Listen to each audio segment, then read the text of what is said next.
This is the Fearfic Podcast. In today's episode, we review Netflix's Wednesday Addams miniseries Season 1, without spoilers, discussing its target audience, the overarching themes, and what the series got right and wrong about the Addams family.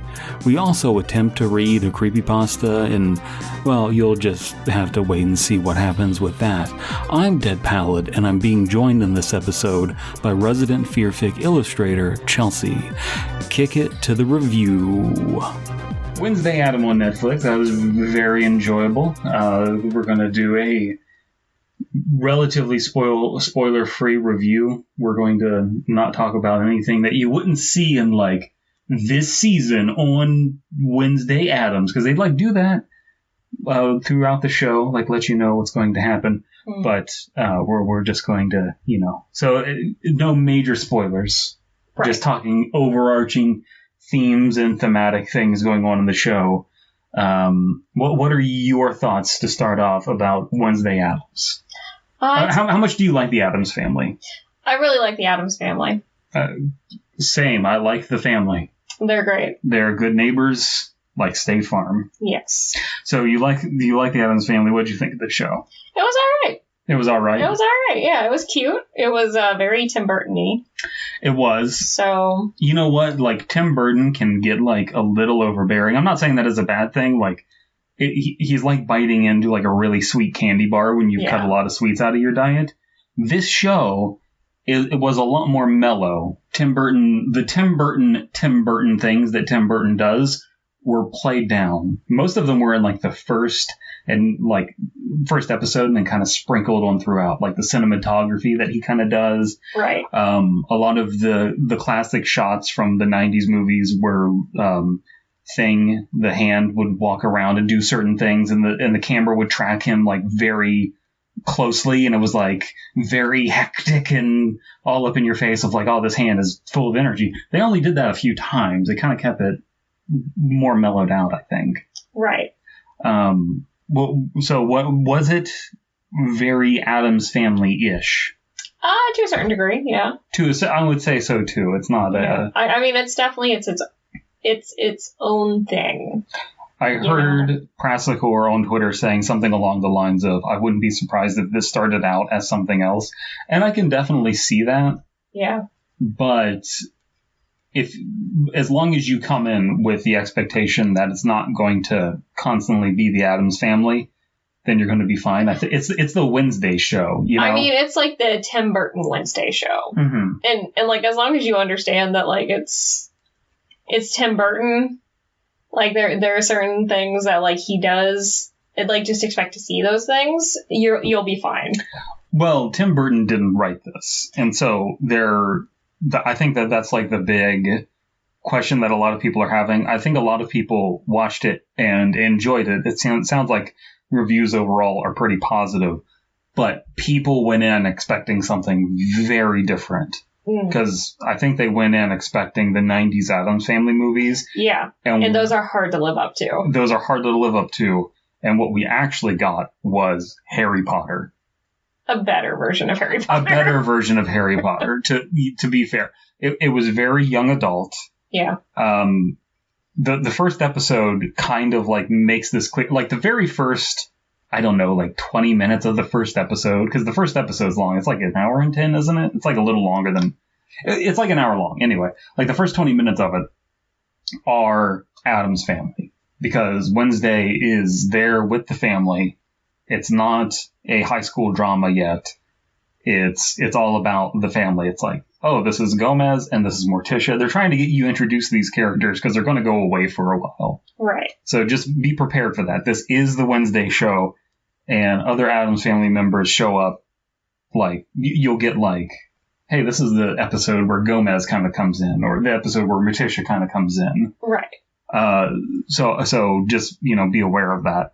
However, after those 20 minutes, then it just flat out becomes Harry Potter. Here's the school. Here are the different houses in the school. Right. These are the vampires and the werewolves. And it's just... So, okay, I guess we should talk about the premise. Wednesday dumps piranhas into a pool. Yep. Because one of the boys was bullying Pugsley. And the Pugsley they cast was like absolutely perfect. I think the Pugsley in the 90s one was a little intimidating, and this one, like, you can tell there's something like fucked up inside of him as well, but like he's more subdued. He is much more of a bottom than the original. Oh, no. But he's he's getting bullied. So Wednesday gets kicked out of the school, and she gets sent to a school for like outcasts. And instead of trying to just straight up play supernatural things for laughs, it's kind of played as like a Harry Potter fantasy fulfillment for a kid thing, which is interesting. Right. It's definitely like boarding school. That kind of vibe. Very fan fiction-ish kind of writing. Yeah. And I've heard a lot of criticisms of this for that, and it's just like, I completely understand people being upset when they got that and they weren't expecting that. But I think you and I both enjoy that kind of thing. Yeah. And as far as that kind of young adult writing goes, I think that this did an excellent job. It definitely like hit way better than like the Divergent series. I don't know. Like that was on my dad's movie rotation for way too long. If you don't know, my dad becomes obsessed with movies, and then they're on like the rotation, and you end up watching them like 30 times, and that movie wasn't. So the thing that most people do with like a song, and they're like, I should really stop listening to just this one song. Well, you don't inflict that on other people, though. You don't, but like, I can see doing that with a song. It's like, it's a catchy song. It's getting caught in my head. Right. But like a movie? Yeah, no, I think it was like called the Divergent series or something, but it's like this hit the mark way better than that series, that movie. And like it has like all of the weird tropes. There's like a kid that uses a bow and arrow, and it's just like every time he shows up with a bow and arrow kid shows up with a bow and arrow, I'm just like, oh my god. It's like, okay, this boy is Katniss Everdeen. Like, I get it. Like there's a wish fulfillment. I saw a YouTube video of a guy who's like a professional archer reacting to like archery and stuff, and he's just like, yeah, after that book came out, it went from being all boys showing up to learn how to do all girls showing up to do archery. But which archery is fun, so. And the show also kind of has that. Is it written for children or is it written for adults kind of thing? And the answer is kind of like written for young adults. It kind of dips its toe in both pools. Yes. I think so. Like. None of the... It's not fully either, but, like, either section can enjoy it. The Addams Family movies from the 90s are kind of... I know that this gets said a lot. I know that people say, like, you couldn't do Axe today because of cancel culture and stuff like that.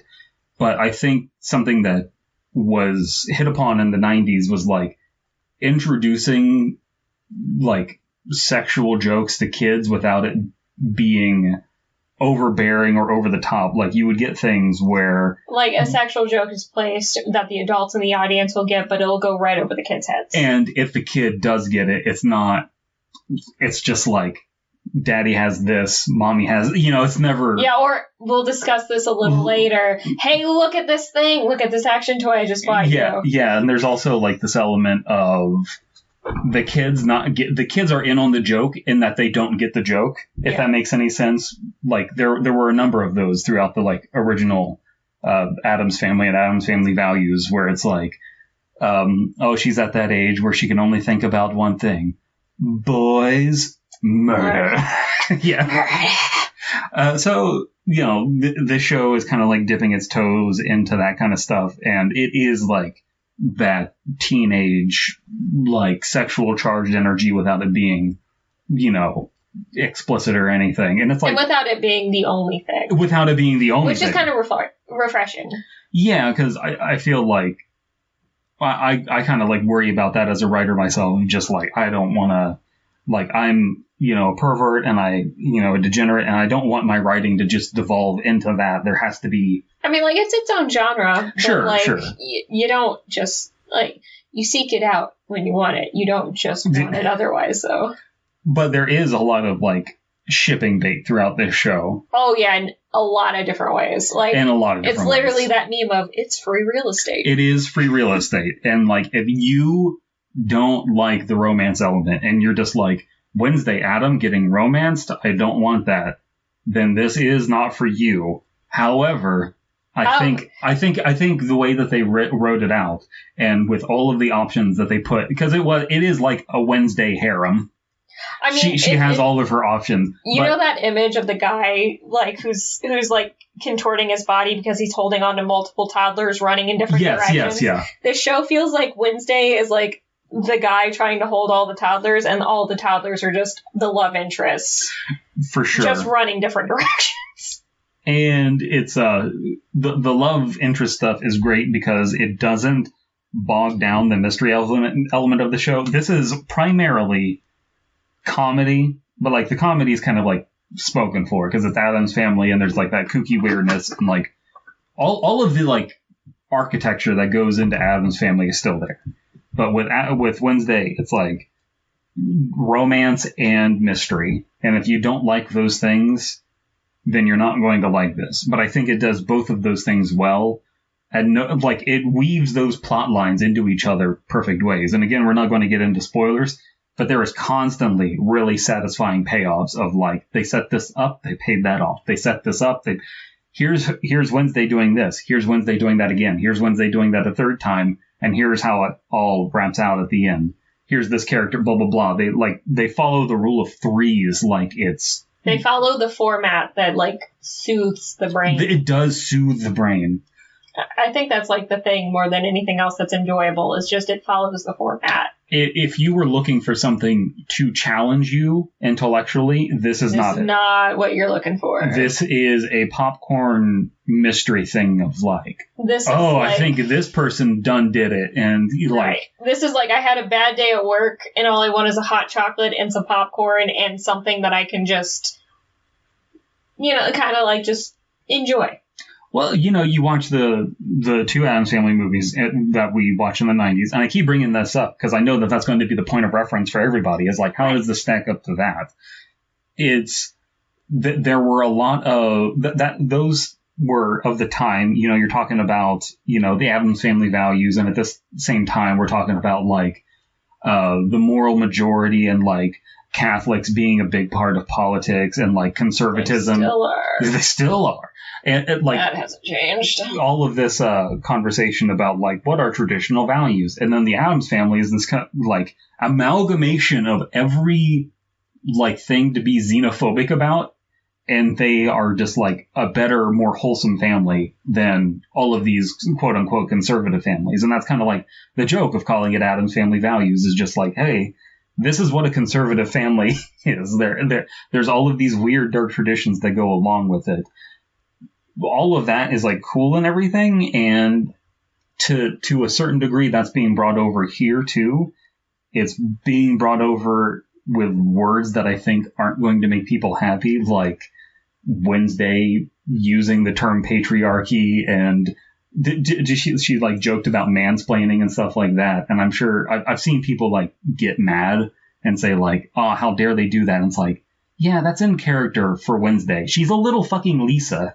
She's a little Lisa Simpson. This is modern Wednesday. This fits. Yeah, it does. And I think to a degree, Wednesday would always be a contrarian. She would always try to find a way to disagree with whoever she's talking to.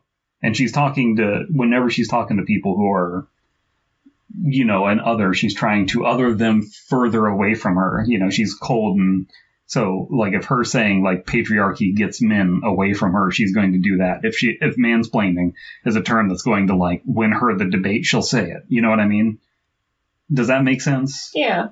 So I'm kind of upset to see people saying, like, oh my God, I can't believe the Addams Family has gone woke. It's like, it really hasn't, like, at all. If you watch the show, there's not, like, any, like, overt political things in it.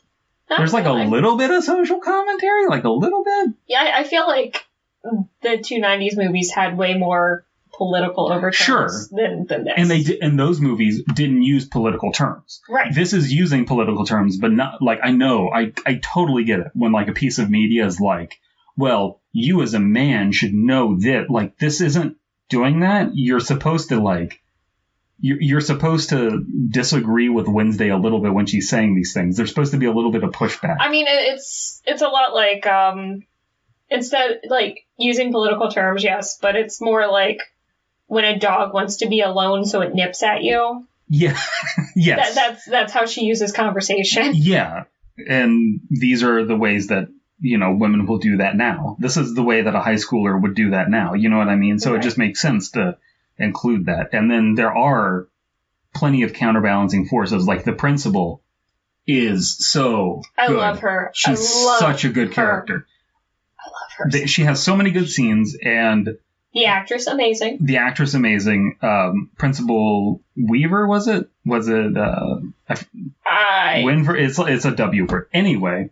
You know, there's also this element of like, you know, there's a W there, and they kind of like they don't make a thing of that in the show, but I think you're supposed to imply of like Wednesday, and the principal also has a W at the beginning of her name. And they also bring up, hey, Morticia has an M, and that's like upside down because she's like very warm and welcoming, whereas Wednesday is very cold and detached. They play with symbolism a lot. They layer it in there, and it's again, it's very soothing to the brain. If you're wanting your symbolism to be challenging, you're in the wrong place. It's very on the nose. However, the principal is tall and always dressed in white, and they do such a good job with the camera work of making Wednesday look small and pissed off right next to the principal, who isn't her actress like 6'5" in real life? I think so, but they also put her in like giant heels, and she is just fucking tall. And like the principal also is like this, you know, diplomat trying to make everyone in the school happy, and she's constantly smiling. She has big red lipstick to like show off her smile. She's very much a politician. And that pisses the pants off of Wednesday. And so these two just kind of like being these antagonists throughout the entire season was absolutely wonderful. Yeah. Is there any other characters you want to like highlight? Bianca. Love Bianca. Fantastic. Like, holy shit. Okay, so Bianca phenomenal is our Draco character, who is a million times better than Draco. Yeah. She is this antagonist who is a siren. She's a slight bully. She's a not. Yeah, you're right. Like within like a socially acceptable amount of bully, though, not like. I don't want to go into spoilers, but but it's not like. Well, okay, let's put it this way though. There's no way you get to like the second episode and be like, oh, she's gonna have a redemption arc. She's gonna, okay, friends, she's gonna come back around. You're gonna. So it's like okay, we need to make her like. We need to make sure she's a little bit antagonistic. We need to make sure that the viewers know that. So we need to like have her bully other people a little bit, but we can't have her do it too much. Well, here's the thing too. And I feel like they kind of keep that in. Let's talk about the first scene where she's introduced to Wednesday formally. Yes. She is brought in, like Wednesday before this was brought up as like a person who actually knows a lot about fencing. And this high school just has like a fencing team because like, of course they do. It's great. Why not? We were talking today about how it would be fun if we had like, instead of just flower shop tattoo alternate universes, coffee shop AU, have a kendo fencing AU, like that's pleasing to the brain. Yeah. Anyway, she knows about fencing, and Bianca is like the best fencer in the school. And so they're introduced to each other. Wednesday is kind of the bully in that scenario when she's brought in. You're meant to empathize. Like, again, even if Wednesday is in the wrong, you're meant to empathize with her pretty much at all points. Which is like one of my small criticisms of the show, is that it's often told from Wednesday's perspective. Wednesday will often like have a little narration at the beginning of the episode and at the end of the episode. And the show mostly follows, like, there's very few scenes without Wednesday in them.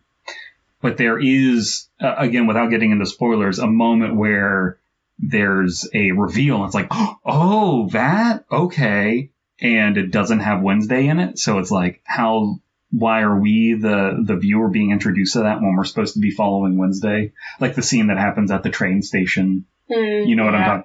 Yeah. Now, it is interesting, like they have a thing, the walking hand, be a familiar for Wednesday throughout of it. Like anything the thing can see, Wednesday can kind of like, you can infer that that's like almost like a familiar, you know what I mean? So I don't have a problem with that, but yeah, it is just, that'd be my only like nitpick about the show. What are you thinking? So your only nitpick is that thing is used as a familiar? No, the thing is used as a familiar, that there are moments where we, the viewer, shouldn't know something. Because that thing, without getting into spoilers, the thing didn't actually see the thing occur. Right. But we, the viewer, did see, when I say the thing occur, we saw the thing.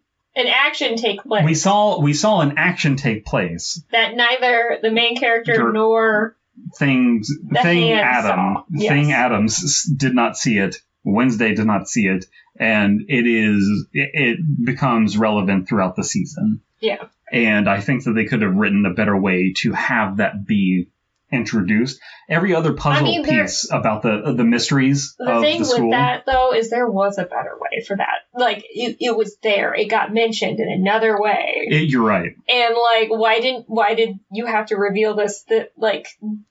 Why? This was unnecessary. Come back after watching it, and you will know, or you've already seen it, and you already know. There were a few places where they would do things like that, though, where it's like, okay, this is unnecessary. Like, who's not tightening up your writing here? Yeah, and that's the thing, is I think the mystery element of the show was written extremely well. Like, I'm not the hugest mystery buff in the world. I do like anything where, not necessarily, in any story, you don't necessarily know what's going to happen next. Like, normally you don't, but it doesn't qualify it as a mystery. I'm not usually into, like, this hard mystery kind of stuff, and I think they did it really well. I'm trying to, let's talk about the boys, though. The boys. Because she has a lot of romanceable boys. Yeah. She's playing a visual novel. I was just about to say that. I think Eugene is probably my favorite out of the boys, and probably the only one whose name I remember. There's the lesbian fan art. Yes, for sure. There's the lesbian fan art of Enid, and Enid is, definitely in that category of, romanceable options. Right. And so, that's what's being picked up on, because my Tumblr and Twitter and social media and everything always sends me lesbian stuff. So it's like Wednesday and Enid as this romantic relationship. However, we started watching it and we're just like, man, we want the best for Eugene, B-Boy. Yeah, no, B-Boy he's the best. He's cringe. Him. He's the right amount of cringe. He is free. He also accepts his cringe. He does. So good. So there are a bunch of different clubs in this private high school, and there's an episode where they do the Japanese thing of just, you have to join to join a club, and so let's go to every club and figure out a reason why we can't join this club. Right. And then we need to go to the least populated club, and the least populated club is the hive club, where you take care of bees. Yeah, you're just a beekeeper. And Wednesday finds this fascinating, and it works for her. And the person who is running the bee club, the only person in it, is Eugene. And again, my man.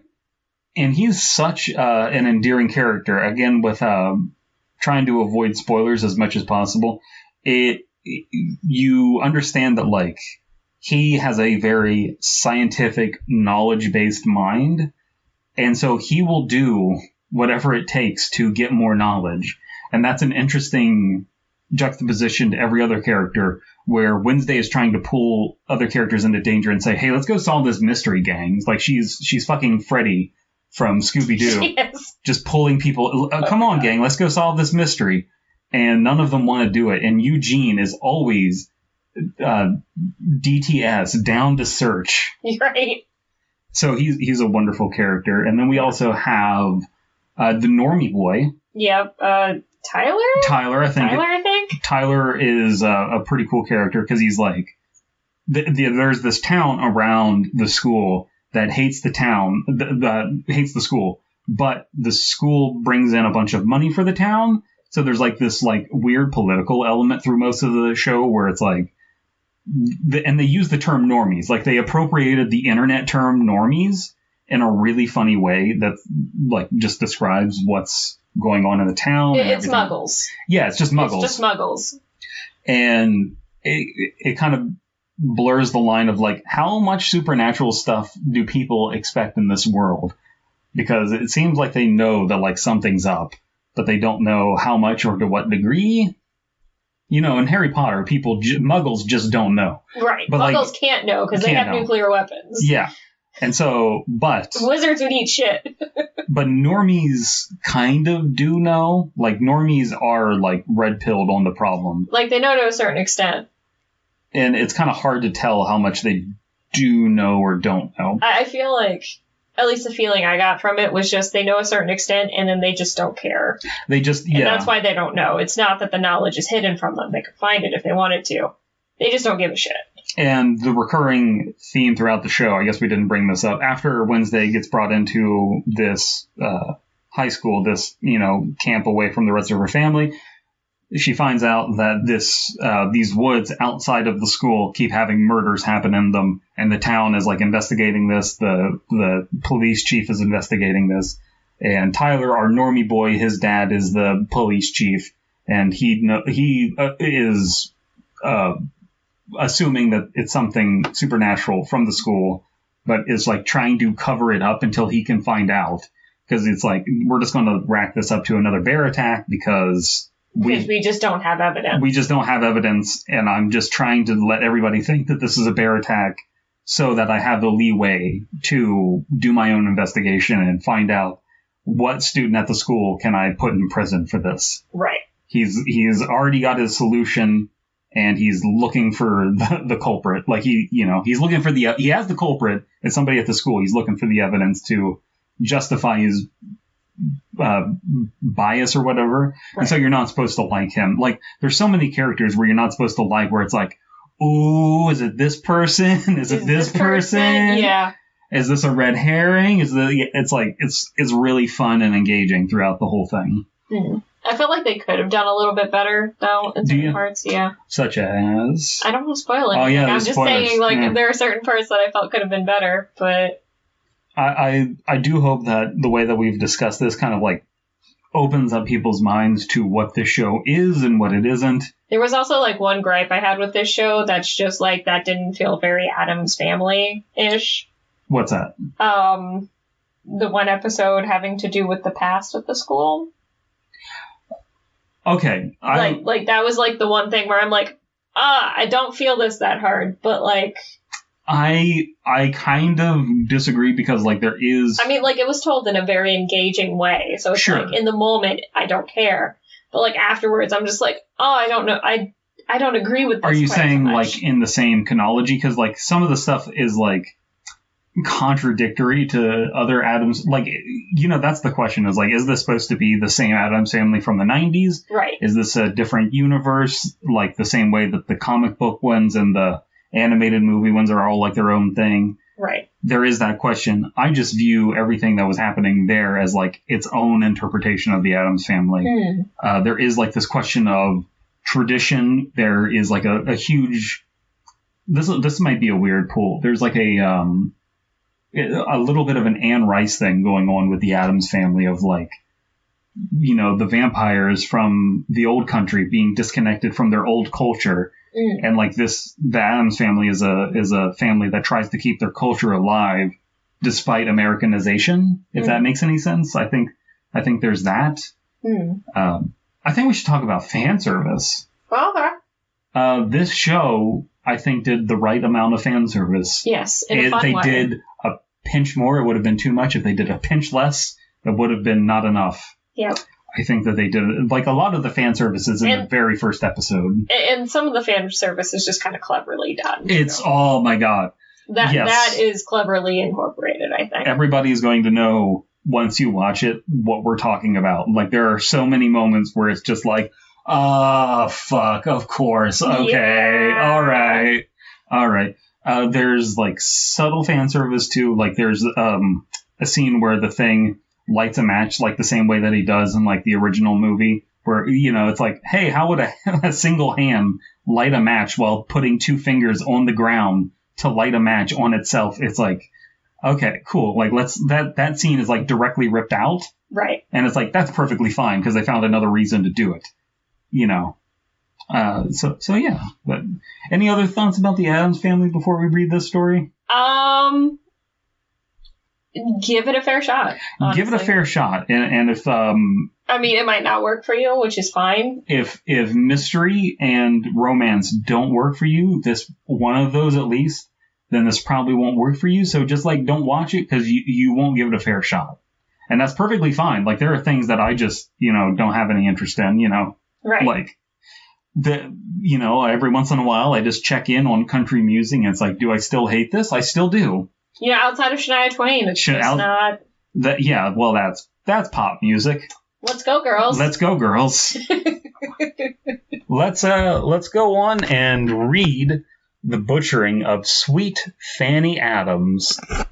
Totally within the Addams Family chronology. We found this on the Creepypasta Wiki. I mean, last name is Adams, so it counts, right? It counts. Listen, there's bare bones Addams Family creepypastas out there, okay? Are we going to bully that 12-year-old that wrote that one story that came up when we typed that into Bing? No, we're not. No, we're not. We're not. We're going to let that person just... be a child. You know, enjoy their life. And we're going to bully this person who it seems like actually wrote a real story. Right. Completely unrelated to the Addams Family. So we're going to... You know, Fanny Adams is like a third, fifth cousin. Yeah. You know, you get all the cool Addams. But we have to, like, acknowledge this, right? The Addams Family does incest. Oh, yeah. Out the wazoo. Like, not even, like, a little bit, like, a lot. Right. It's, like, to the point where it's just, like, Fester, my brother, let me tell you about how I fucked my wife. Do you want to come in tonight, and I'll show you the same technique I use? And Fester's just in the cuck chair. Oh, no. In the cuck chair with a light bulb in his mouth illuminating the sex scene. Oh, my God. Turn off the lights. Puts light bulb into his mouth. They kind of did that with, we had this conversation about Eugene. Eugene is a lot like Pugsley and a lot like the Jewish kid from the summer camp in the Addams Family. Is that Reunion or? I think that's Values, right? I think it's Values. He's like a cross between those two characters and like a lot more too. Like there's like this element where he's like easy to bully, and then also this. But also he doesn't give a fuck. He also doesn't care. He's not quite that easy to bully because he shoots his shot and he doesn't care. Yeah, and he's also masochistic like Pugsley. Mm-hmm. He's also fragile like the Jewish boy was in the Addams Family. I can't remember his name. I can't. All I remember is like Wednesday being like, "Do you believe in evil?" and him being like, "Have you met my mother?" Yes. But like I say that because the character itself is kind of like an over the top Jewish stereotype of a boy, like a hypochondriac Jewish boy. We all know that kind of like archetype. And I believe there was like an interview with the writer of the movie who said like, yeah, I wanted to have a character that was like me when I was a kid to be comforted by Wednesday Addams. And it was like, oh, okay. So he like put all of this like over the top offensive Jewish stuff on this character because he related to it. Because it's his self-insert. Because it's his self-insert. And, you know. Anyway, this is the story of a girl named Fanny Adams who was butchered. Oh, no. And though she looks so dead in that grave. This is the true story of the kidnapping and brutal murder of an 8-year-old English girl, Fanny Adams, straight from a Wikipedia page. We are not reading this. We're not? This is true crime shit. Is this? It's on the Creepypasta Wiki. Why is this on the Okay, this episode is now about bitching about why is there a true crime murder. Is this like an actual true crime, or is this... Bang it, Chelsea. Bang it for me. I'll find out. If this is a real murder, that's really gross of you to do, Creepypasta Wikia. Why are you doing this? Let's not exploit a real dead girl. That's, oh my god. Let's see, it's loading. It's loading. Oh yeah, that's a real case. Well, this is looking like this is a real case. I have a question for you, Creepypasta Wikia. Sweet Fanny Adams was already butchered as a child back in these times. Why are you re-butchering her memory now? Oh no! Isn't that a disgusting, evil thing you're doing? Let's see here. Yeah, nope, that's the case. That's the case. Innocent child who was cruelly murdered in a crime so barbaric it shook Victorian England to its core. So, this is not... It's not a creepypasta if it's real. I don't... Creepypasta Wikia, there have been times when you've put up, like, works by Franz Kafka and said, this is a creepypasta. And I've been... Okay. Side-eye, okay. Okay, side-eye, exactly. Sips coffee, side-eyes, all right. But the murder of a child... I mean, I know it was almost 100 years ago. Or no, it was over 100 years ago. So somebody might say, well, is it like too soon? Is that what you're saying? It's like... No, it's not okay to like... It's not okay to take reality and pretend it's fiction. This just proves to me, without a shadow of a doubt, that people are jerking off to true crime. And the people who are doing it are women, because they're fucked up in the head. They're just like, I want to... like hear about somebody getting brutally murdered and chopped up. A real person, because it makes it hotter. I mean, I disagree with that assessment, but all right. Why do you disagree with it? I feel like a lot of the people I know that are into true crime, who are women, tend to be into it because it's like, oh, that could I could see myself doing that and ending up dead just like that. True, there is that element, but that's like, I don't think that that's the case when you have things like Dahmer and that kind of stuff, where it's like, yeah, and the Dahmer fangirls and like why? Even before like the Dahmer fangirl thing, it's just like this is not a new phenomenon. It's just like there's something about the female psychology, as the guy in the Book of Christ would say. Like, it's just like something where they get obsessed with like murderers and just like, no, I want to fuck this murderer in jail. It's like, yeah, which one was the one that like got like what? Ted Bundy? Ted Bundy, yeah. Is that the one? Yeah, and it's just like, I don't know what to tell you.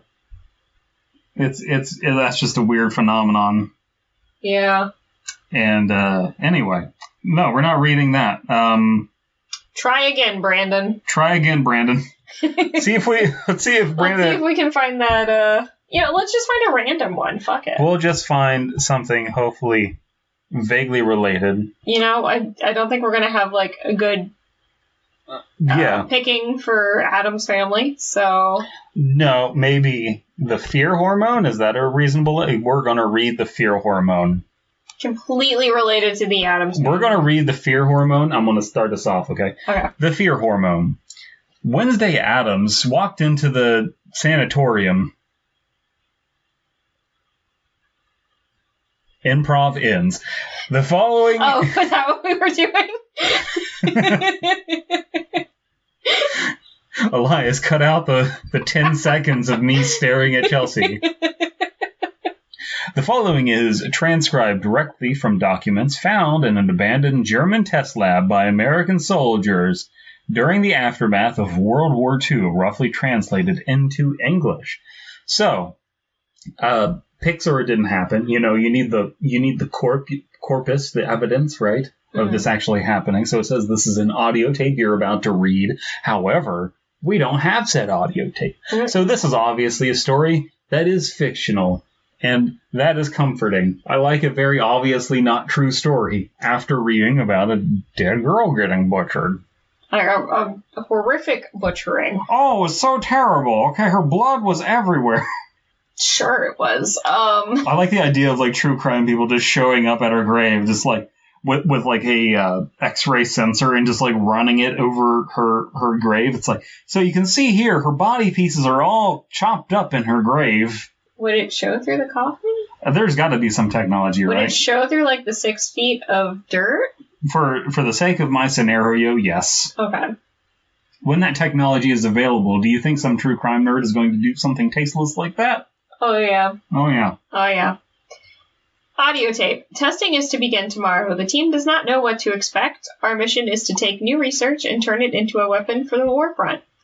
It has recently been discovered that the brain releases a previously unknown chemical when feeling fear. For obvious reasons, this test could be extremely dangerous. Scarecrow. Yeah, it is Scarecrow. Fear toxin. It is fear toxin. It's World War II German fear toxin. Which is just mustard gas. Which is just mustard gas. Gotcha. Which it's just chemotherapy in the end.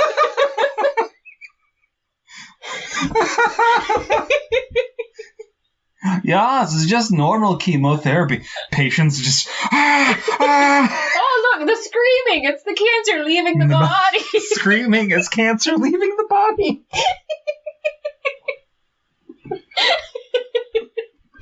Meanwhile, the other doctors are like, I don't know enough to dispute what you just said, but I don't think that's right.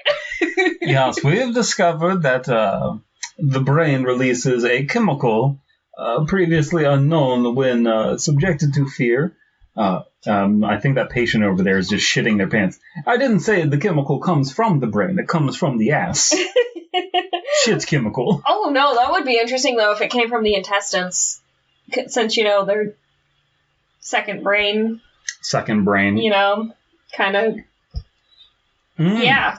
Yeah, feeling it in the tummy. Yeah, that gut feeling. That gut feeling. 2 test subjects have been selected, and from what we were told, they were sentenced to death, but are instead going to be used as experiments. 2 periods. Not 3. Not 3, not 1, 2 periods. Like when you're having an irregular cycle and you get a little breakthrough bleeding. Mm. Subjects are given a table with 2 chairs, a cot with a mattress, a stocked bookcase, a notebook and pen, and a bathroom area consisting of a toilet, sink, and mirror. Food and water are given through a small hole, sealable opening. I have nothing more to report at this time. This is turning into a goddamn RCP entry. I'm liking it, though. So am I. It's fine. We're memeing on it, but it's fine. Written document. Test subject A and B are being given the chemical in small doses, being mixed with water. Test subject A has consumed the water and has shown no visible changes in mood or behavior. Test subject B has refused to drink the water. He has been forcefully given the same dose, but by direct injection. You can, rewrite the story, but instead it's just BPA plastic. I mean, yes! Oh my god! They're slowly becoming femboys in there. Yes, oh my god, it's just drink the yoga water pants juice. They're just turning into gay frog humans in there. Yeah. Oh my god, it's just, what's the H.P. Lovecraft story? Shadow over Innsmouth? Shadow over Innsmouth, yeah. Yeah, they're just coming frog fish people. Frog fisher people. That's not what happens, is it? They're not. It might not. I might be confusing. I know that there is one where people... I had to go to work today, so my brain is mush. Shadow over Innsmouth does have fish people, but I don't think that they are turning in... I think it's just supernatural force that is turning them into fish people. Wasn't there one where they were... I think so. I think you're thinking of a different story, though. I probably am. H.P. Lovecraft experts in the comments, let us know. Yeah, he wrote at least 5 stories, so... Drop us a like if you like H.P. Lovecraft's cat. He gave us some resistance, but was easily controlled and injected. Shortly after, he seemed nervous, almost paranoid, and jumped whenever he heard a sudden noise. Ah! Ah! Oh my god, can you just imagine, you're starting to fall asleep, you're in this tiny room, and then suddenly a scientist just sneaks up behind you with 2 pans, just smashes them together. He jumps. He just jumps. He just freaks out. I don't know why. I can't understand it. Bang, bang. It's just that one show. Have you seen that video where the kid is holding up a camera and a gun inside, and he approaches his brother on the couch backwards? So he's holding up, and he just fires off the gun inside the house, and the brother freaks out and turns around and is like, "This is why Mom doesn't love you." Yes. Yes. Which is the appropriate response. You know, like a gun being let off inside is just unbelievably loud. You will never. And also, like, why? I mean, that is one of the best videos on the internet. That and I can't believe you've done this. I can't believe you've done this. And also another one I love is you almost made me drop my croissant. You almost made me drop my croissant. And then the last one is fresh avocados. Fresh avocado. Subjects have been told to try and remain active or sleep, not just idle. Written document. It took some time, but we developed a gas-based version of the chemical. If shown effective on subjects, this could become a valuable weapon. Dosage has been increased slightly. Neither subjects were aware that the chemical was being let into the room. After a few minutes, subject A stopped reading and began looking around the room cautiously. After an estimated hour, he began to read again. I like that like immediately you're just like, this is fear toxin, and I'm just like, yeah, this is fear toxin. This is just a Batman fan fiction. I don't know that that's a good thing that we're immediately just like, this is just fear toxin. Yeah. So it kind of like reduces the idea now that we know that it's just fear toxin. But like, fear toxin is a cool thing. The question is, in the short amount of time that this story has, because it's not a long story, is it going to do something interesting or groundbreaking with the fear toxin? Because it sounds going to do something fun. Yeah, because it sounds like it's just describing what fear toxin is. And it's like, you know, somebody who doesn't read DC comics is just going to be like, oh, fear toxin. So like you breathe it in and you start like getting afraid of stuff. That's it. Okay, here's the point I'm trying to make. If this was a 2-sentence horror story, it's like, I found out Germany made fear toxin. It makes people afraid. I found out Germany made fear toxin. It's chemotherapy. Even better, just imagine somebody with like a freaked out face on a YouTube thumbnail, and it's just like, I discovered a Nazi fear toxin. I made it at home. Here's what happened next. No, it's like that Boy Scout that made like a nuclear thing at home. Yeah. See, this one kid like building a clock, and he gets profiled as a bomber because he's Arab. Meanwhile, this kid is like, I'm making a nuclear bomb, and I'm not going to tell nobody. I want my Boy Scout badge. I just want my Boy Scout badge. I'm going to make a nuclear bomb in my shed. He's had to have gotten like a super special badge, right? Like, I don't remember I don't remember what exactly happened, but I'm going to bestow upon you the highest honor somebody can give. A call from the ATF.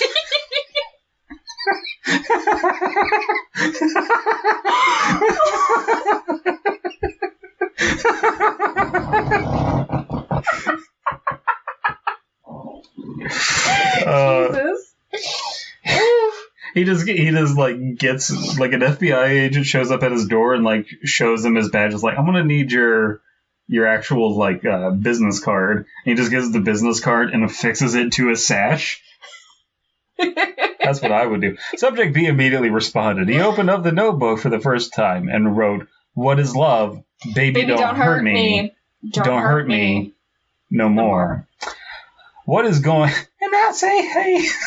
What's going on? Stop whispering to me.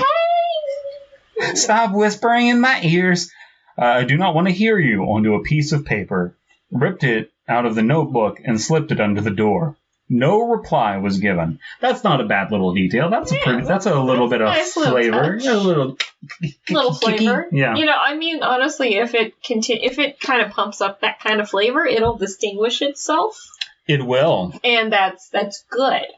Distinguish itself, not extinguish itself. Yeah. Because it's starting to get on fire. Right. I don't know which one of us started doing that, but like at some point that became both of our verbal tics. Is like, yeah. I can't even remember what it's from. It's from Rick and Morty. Summer does it. Oh, and then we ended up. And then like we were making fun of it, and then it's just. Yeah, now we just do it. It's just a tic now. Yeah, okay, yeah. Which is what happens when you start something ironically, and then it just.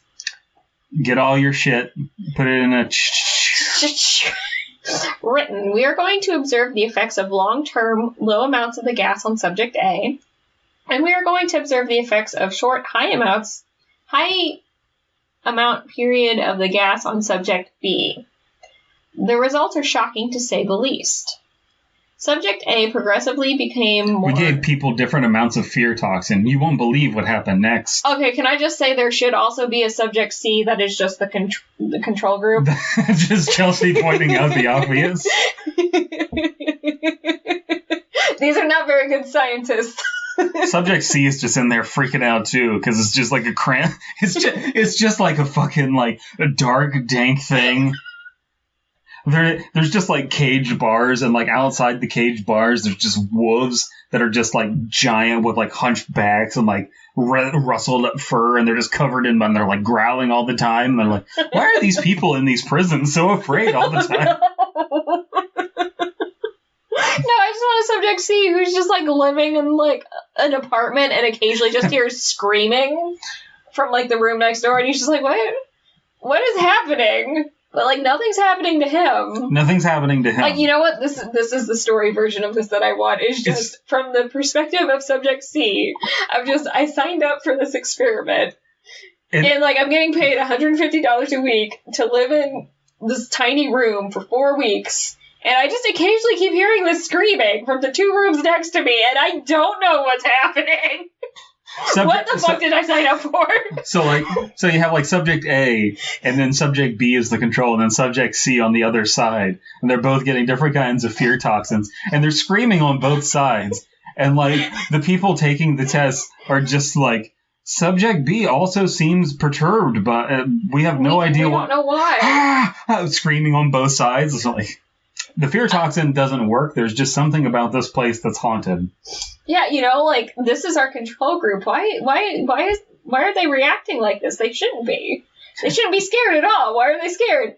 Meanwhile, the walls are like an inch thin. Yes. The person doing this independent testing is just like, yeah, the fear toxin doesn't work. The control subject is also freaked out. And then, like, the person who actually designed the toxin is just like, oh, my Nazi toxin isn't getting approved. Hitler's going to be mad. I love how he turned into, like, a little Norwegian. Yeah, sure, why not? I can't do German very well. I can't either.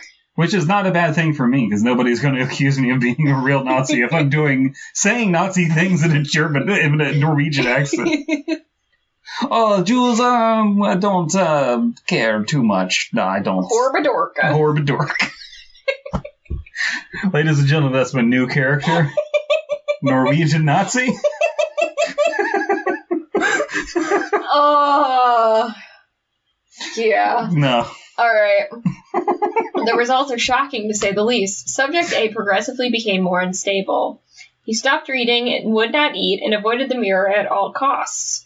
He suddenly became very aggressive and threw a heavy book at the mirror with surprising force, shattering it, giving himself 7 years bad luck. Subject's B reaction was more curious.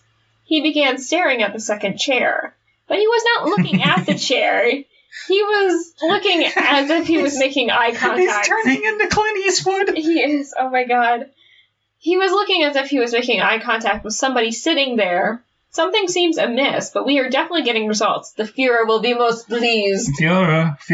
Mein Führer. Mein Führer. There's an earth pony. And you are in charge of the sleeping arrangements. Vocal recording. The sound distress. We did not want this. No, we did not want this. I'm a Borat. Yeah, you got a little... My wife. We need the Katie. voices in my head. Yeah, we do need Katie to do voices. Maybe one day we will get a Katie on this podcast. Maybe. And not call her Katie the entire episode. What did we do to deserve God's vengeance, such as this? Subject B escaped from his cell. The chair was... chair he was staring at. It was thrown across the room, straight into the viewing glass, instantly shattering it. It was 5 inches thick. 5 inches of glass? That doesn't sound realistic. At the time... I don't know enough about glass production during World War II to say anything. Hey, Google. How thick was Nazi glass? Google is searching. It's 5 inches thick, reinforced. He didn't even touch the chair. He escaped out of the hole made by the impa. A very loud scream drowns out everything being said. Help me. He's ripping, a loud crunching sound, so he's getting ripped up. The vents are leaking. Oh, he's in vents. The leaking gas was the rest of the facility. The power's gone offline. He's killed by the guards. Oh, my lord. Oh, no. Please, there has been a loud beast roaring and the sounds of a struggle, and the rest of the tape is silence. One final note was found. It seems to be hastily written and barely legible. They are all dead. It's like the Human Instrumentality Project coming to life. Everyone is orange juice. Everybody is orange juice. Everybody in Central Dogma is dead. I hear him in the walls. I hear him screaming to me. Yes, please come and take me away. I want no more of this. The note ends right there, and the rest is soaked in blood. It's April 23, 1944. Allied soldiers, a German laboratory that's been abandoned. It's only been one sealed door shut. Going explosion charges and forcefully entered the laboratory, wondering what important Germans had locked it away. It was 13 bodies, 12 of which match the lab coats, mangled pieces of paper, and in one case, a ripped straight in half. The 13th body was nondescript, and that's the worst thing to have be your description after you're dead. We have a nondescript. This is the most average-looking dead body I've ever seen. Perfectly middle of the road. Bag 'em, boys. Brown clothing and no head. Large-scale investigation launched by the Germans to determine what happened. This large-scale investigation was called the Nuremberg Trials. Oh, no. And a lot of Nazis escaped to Argentina. Argentinian Nazis. Whoa. Those are the Nazis that were not smart enough to get poached by America. What happened, but it was canceled after many German soldiers absolutely refused to turn to the laboratory and then threatened their lives. To this day, nobody knows what happened to B. But he is presumed dead. I would imagine so. Yeah, I mean, I just imagine B is out there in the woods living his best feral boy life. Bees! Well, that was okay. That was alright. That was enjoyable. It had moments here and there. I mean, there are certain... I feel like they could have really pushed, making it more unique. Yes. A little less fear toxin. A little less, yeah. A little more chemo. A little more chemo. Yeah, I feel like if it was like... I like the idea that, like, hey, this fear toxin actually also makes you strong. Like, yeah, that's a cool idea. But is there anything else that it... Like, what other logical things could it do? Like, obviously they could escape. Is there... It's like, what does adrenaline do to your body? When you're scared and you have an adrenaline dump, what does it do to your body? And then just kind of push it. Yeah, there could have also been, like, some sort of a little bit more foreshadowing. Like, I know it's a short story, but, like, hey, they kind of got, like, all werewolfy. And, like, don't use that term, obviously, but, like, hey, they kind of, like, start to woof out or whatever. They foamed at the mouth a little bit. Well, I guess we are looping her back around to Wednesday Addams with, like, woofing out. Yeah, I guess so. And foaming at the mouth. Foaming at the mouth. Woofing at the mouth. Maybe. It's just like, Wednesday, do you want to woof at the mouth? Ow! Ooh. Just like Shakira ows. There's a she-wolf in your room. There's a she-wolf in your room. That's it. She's behind you. She's behind you. She wants to paint your nails. She wants you to wear a nude. A nude? Yeah. A snood. Snood. Well, you could wear both. You could wear a snood and a nude. You could wear a snood and the nude. Yeah, you could wear a snood and the nude while nude. Yeah. And look quite snooty doing it. Quite. Oh. Ooh. Hello, Fearfic family. Fear Fiction will be taking a short break for the holidays and returning, checking my notes, we will be returning on January 6th. Wait, well, I mean, that's the most convenient date for us, so yeah, January 6th.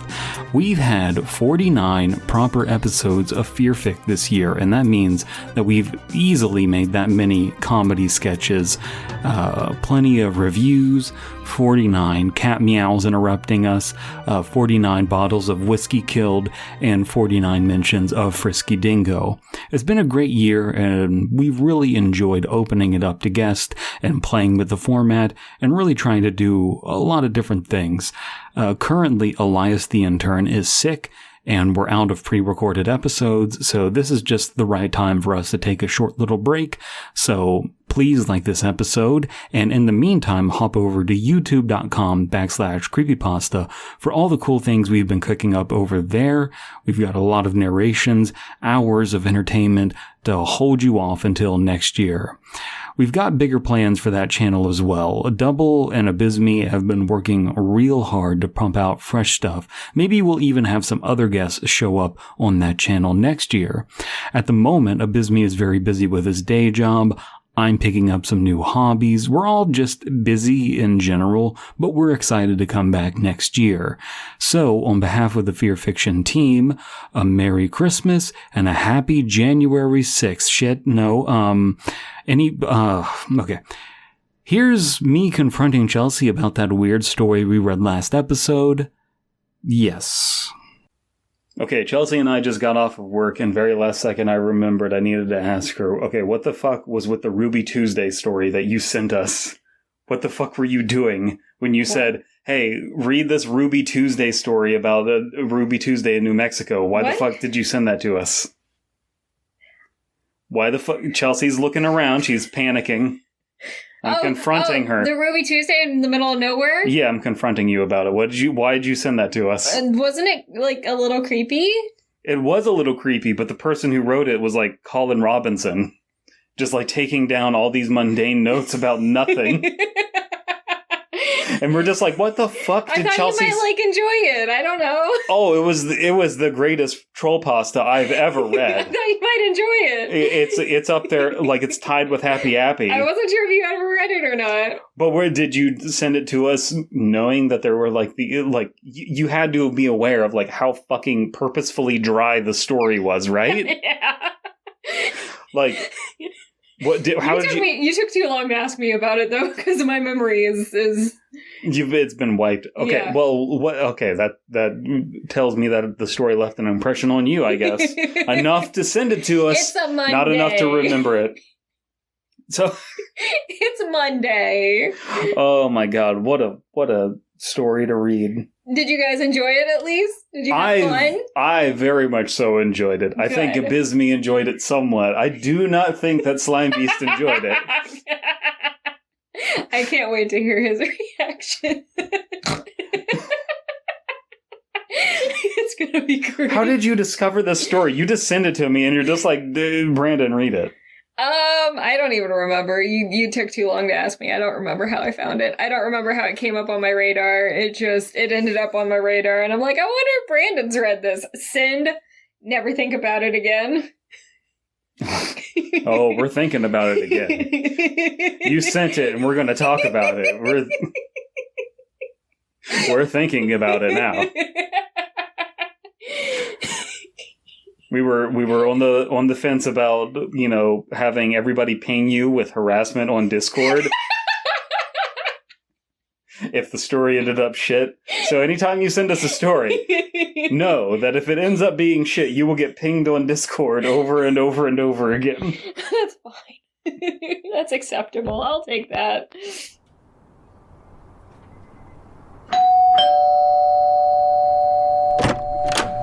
Hello. Is this the home, Mr. Sudoku?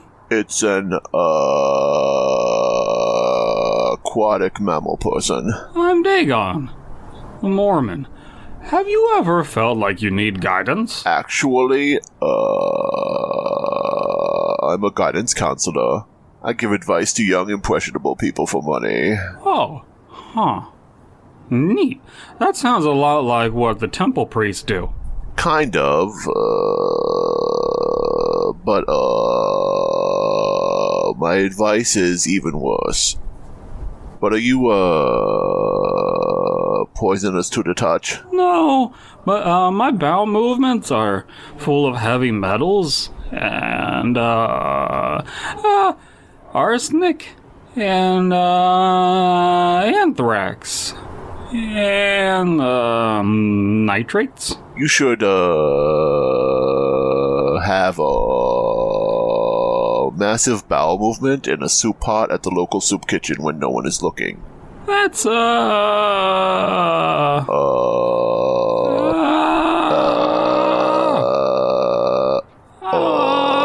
That doesn't sound like good advice. Homeless people don't like eating poop. But they do like the nitrates in bacon soup. Huh. That is true. You should kidnap homeless people and force feed them raw bacon until their stomachs melt into human jelly, and then scoop jelly out of their bodies and feed it to the dogs. I don't understand your voice. To be honest, that's kind of annoying, really. Don't report me to the school board. I'm drying out in the sun, so I need to go. They wouldn't believe you anyway.